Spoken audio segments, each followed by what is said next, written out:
Hello friends, welcome back to my channel. Today நம்ம சேனல்ல ஒரு ட்ரீம் கேக் எப்படி பண்ணலாம்னு பார்க்கலாம். ஃபர்ஸ்ட் அதுக்கு நான் தேவையான எல்லாமே ரெடி பண்ணி வச்சாச்சு. இப்போ நம்ம அதை பாக்ஸ்ல செட் பண்ணிடலாம். ஃபர்ஸ்ட் நான் சாக்லேட் ஸ்பாஞ்ச் எடுத்திருக்கேன். அதை சுகர் சிரப் கூட கொஞ்சோண்டு சாக்லேட் கனாஷ் ஆட் பண்ணி நான் மிக்ஸ் பண்ணி அப்புறம் அதை வெட் பண்ணி எடுத்தாச்சு. அப்புறம் சாக்லேட் கிரீம் நான் விப்பிங் கிரீம் பீட் பண்ணி கனாஷ் மிக்ஸ் பண்ணி சாக்லேட் மோஸ் மாதிரி ரெடி பண்ணி வச்சிருக்கேன். அதை ஒரு பைப்பிங் பேக்ல எடுத்து நான் எல்லா இடமும் சாக்லேட் அந்த கிரீம் நம்ம அப்ளை பண்ணி எடுத்தாச்சு. அதை ஒரு ஸ்பேட்ச்ல வச்சு நம்ம லெவல் பண்ணி எடுத்துக்கணும். அப்புறம் நம்ம சாக்லேட் கனாஷ் ஆட் பண்ண போறோம். இந்த கனாஷ் எப்படி ப்ரிப்பேர் பண்ணணும் அப்படின்னா சாக்லேட், விப்பிங் கிரீம், அப்புறம் கொஞ்சம் பட்டர் மூணையும் நம்ம டபுள் பாயில் மெத்தட்ல மெல்ட் பண்ணி நம்ம அதை ஆட் பண்ணியாச்சு. அப்புறம் அந்த சாக்லேட் கனாஷ் அந்த நம்மளோட அந்த டின்ல எல்லா இடமும் படுற மாதிரி நம்ம இந்த மாதிரி லைட்டா ரொட்டேட் பண்ணி எடுத்துக்கணும். அப்பதான் அது எல்லா இடமும் படுற மாதிரி நமக்கு கரெக்டா அந்த லெவல் கரெக்டா கிடைக்கும்.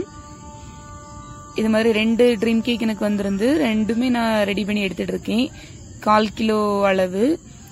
அதுக்கப்புறம் நம்ம கட் பண்ணி வச்சிருக்கிற நட்ஸ் நம்ம இதுல இருந்து ஆட் பண்ணிக்கலாம். நட்ஸ் லைட்டா நம்ம இந்த மாதிரி குட்டி குட்டியா கட் பண்ணி அந்த நட்ஸ இந்த ட்ரீம் கேக் அந்த சாக்லேட் கனாஷ் ஆட் பண்ணதுக்கு அப்புறம் நம்ம ஃபில்லிங்ஸா சேர்த்துக்கலாம். அதுக்கப்புறமும் நம்ம கொஞ்சோண்டு சாக்லேட் கனாஷ் வேணா ஆட் பண்ணலாம், இல்லன்னா நட்ஸ் கொஞ்சம் முன்னாடி ஆட் பண்ணலாம். எப்படினாலும் ஓகே தான். நட்ஸ் நம்மளுக்கு கண்டிப்பா சேர்க்கணும், அப்பதான் டேஸ்ட் நல்லா இருக்கும்.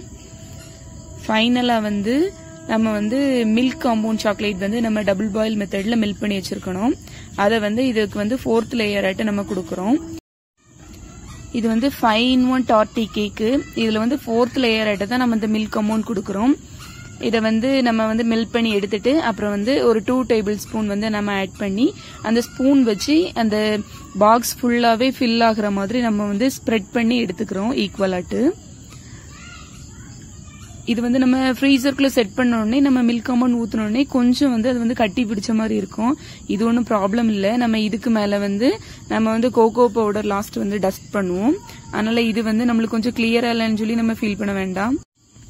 லாஸ்டா நம்ம 5th லேயருக்கான கோகோ பவுடர் லைட்டா டஸ்ட் பண்ணி நம்மளோட இந்த ட்ரீம் கேக்க பினிஷ் பண்ணிடலாம். ஃபைனலா நம்மளோட 5-in-1 டார்ட்டி கேக் இப்படிதான் இருந்துச்சு. இதோட ஃபைனல் பிக் எடுக்க முடியல. இதே மாதிரி கேக் வீடியோஸ் பார்க்கணும்னா நம்ம சேனலை லைக் பண்ணி சப்ஸ்கிரைப் பண்ணுங்க. கண்டிப்பா அந்த பெல் ஐகானையும் கிளிக் பண்ணிருங்க. பாய்.